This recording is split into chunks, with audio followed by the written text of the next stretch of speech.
The group of men before us are the Pokot people, infamous for theft and robbery. They live in the Kapenguria region of Kenya.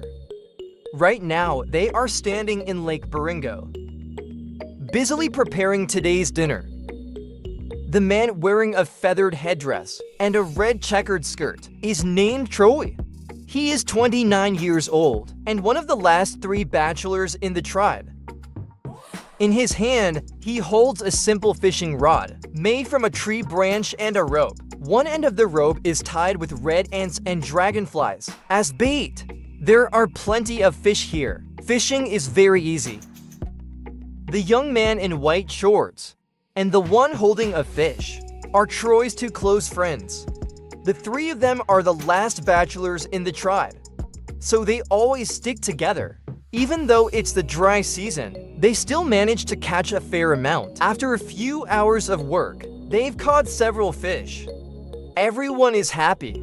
Before heading home, they clean the fish in the river and take them back to the village to cook into a delicious meal in the evening. Africa is home to many tribes, but among all the tribes, only the Pokot are known as hunting warriors because their people are born with exceptional hunting skills. By nature, they are excellent archers, able to hit their targets with precision. In the past, their bravery and combat skills allowed them to frequently raid other tribes. Now, some weaker tribes have migrated to more remote areas.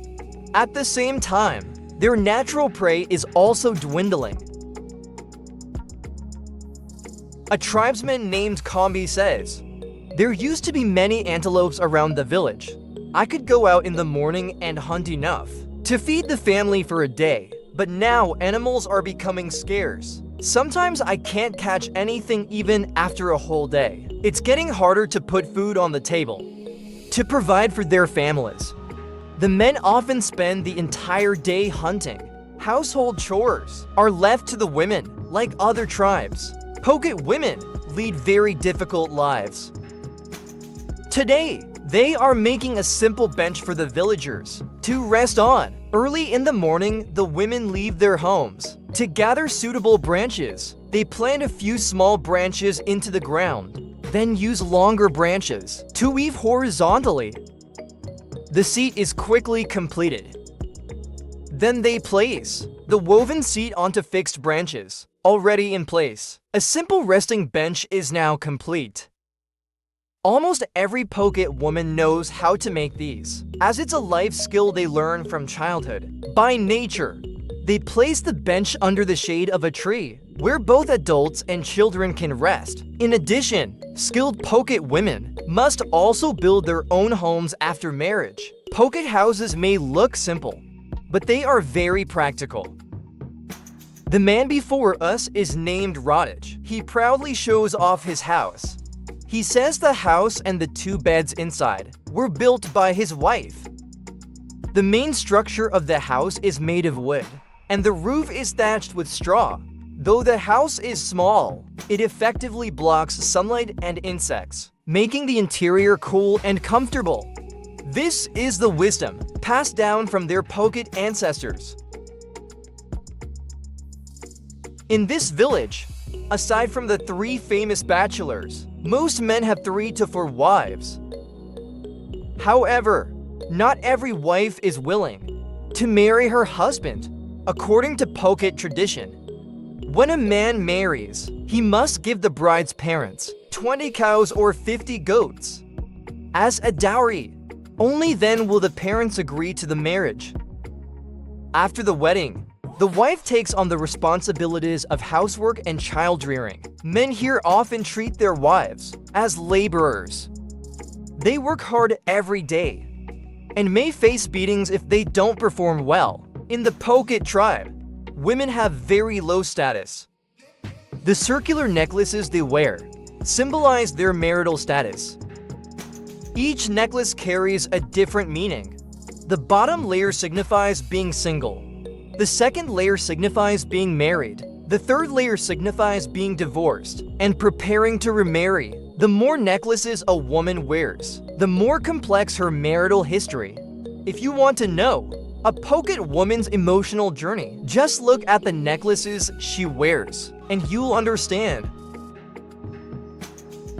Time quickly passes to the afternoon. Troy and his two friends head to the fields. They plan to catch more insects to use as fishing bait for tomorrow. Usually, this task is done by women.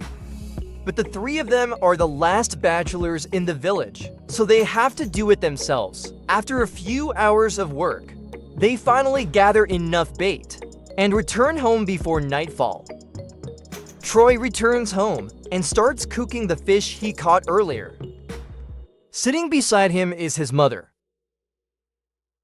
Watching her son busy at work, she tells him, "If you had married earlier, you wouldn't have to cook for yourself." Troy hears this almost every day. He's used to it, but remains unmoved. Years of single life have taught him decent cooking skills. He lives with his mother and cooks for her every day. During dinner, Troy's mother brings up marriage again. Pokot people marry very young, usually around 13 years old. But Troy is already 29 and still unmarried. His mother is worried. The family is too poor and has no savings after all these years. Without enough dowry, no family will agree to marry their daughter to a poor man like him. As the years go by, Troy has become the village's most famous bachelor. Despite his mother's constant reminders, he remains indifferent. He tells her, "I'll figure it out myself. Don't worry about it." After dinner, the sun sets behind the mountains. Another busy day comes to an end. People gradually fall asleep, and the village grows quiet. After sunset, even in the hot African continent, the temperature drops sharply. By midnight, people need to wrap themselves in blankets to sleep. In such outdoor conditions, Troy has to sleep outside. According to tribal rules, adult men must marry and start families, and can no longer sleep in the same room as their mothers. Since Troy is unmarried and has no house of his own, he has to sleep outside for over a decade. Through all seasons, rain or shine, he has slept outdoors. Joining him outside are the village night guards. They take shifts every 2 to 4 hours. This is a tribal rule. They must protect the village livestock at night. A man named Luca wraps himself in a blanket, shivering from the cold. He says, "I'm not used to sleeping outside. I prefer being with others." But he has to stay here because it's the duty of Pokot men to fulfill this responsibility. Soon it's Troy's turn to guard. He forces himself awake from a deep sleep and drags his heavy body to take his shift with a bow and flashlight. He forces himself to stay alert.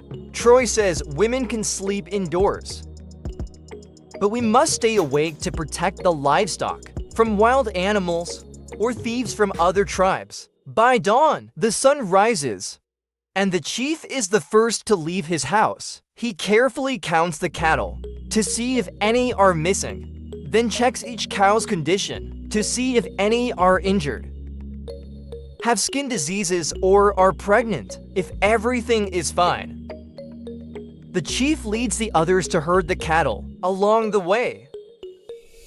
They monitor the health of each cow and ensure pregnant cows don't drink too much water.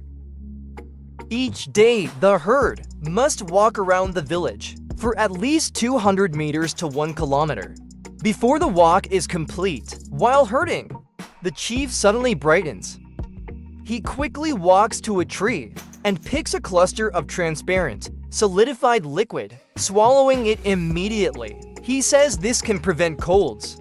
Then he takes a few more steps and plucks a branch from a bush full of leaves, quickly chewing on it. He says this is called a soccer.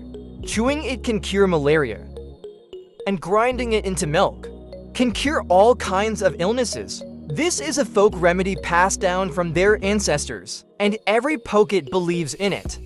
It's currently the dry season, and like many parts of Africa, the drought here is getting worse each year.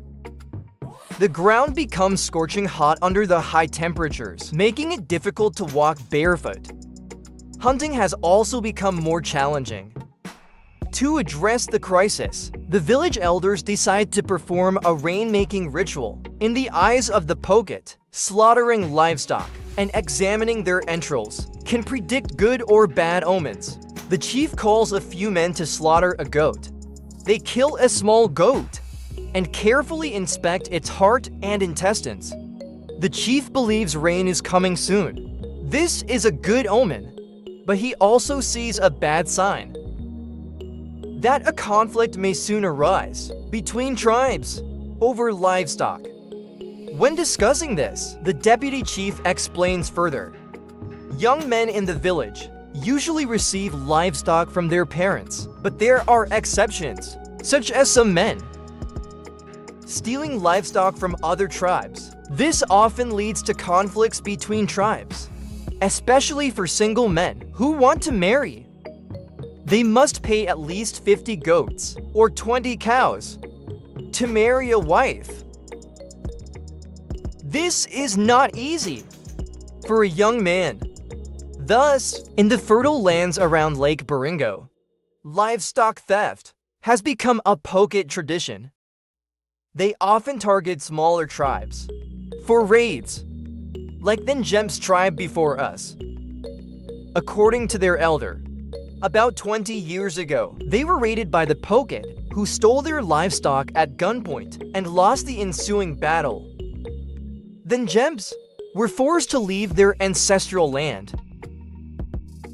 Now, the Njem's tribe has only about 4,200 people. They live in remote areas, leading a reclusive life. To facilitate fishing, they've created a simple boat made from trees that grow in water.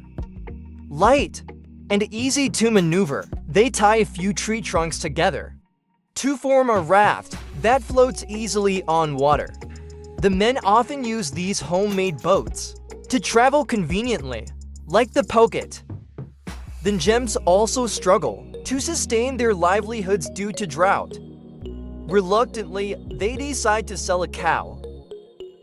The elder arranges a meeting with a beer on the opposite shore of Lake Baringo. He sends for men from the village to sell the cow. The men use for boats to lead the cow into the lake, but the cow is stubborn and refuses to enter the water. After much effort, they finally get it into the river. They paddle the boat forward while guiding the cow across the river.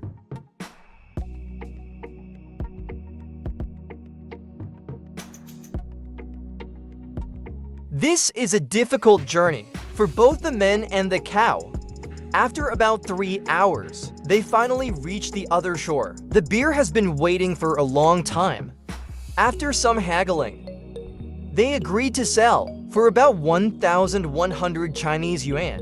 This money will sustain the Njem's for several months. More importantly, it's better to sell than to have it stolen by the Pokot.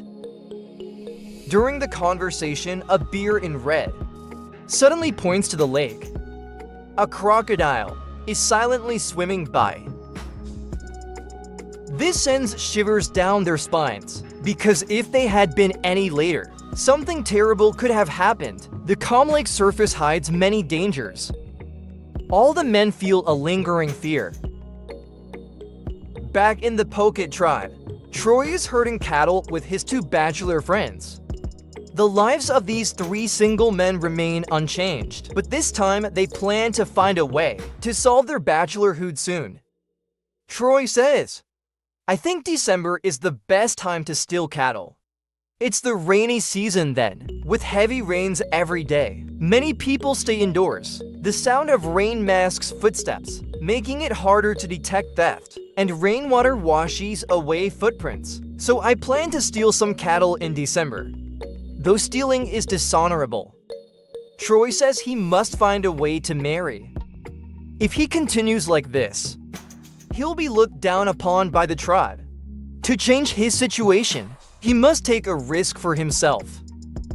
For the Pokot, livestock is their most valuable asset. Without enough livestock, men cannot marry, and life becomes difficult.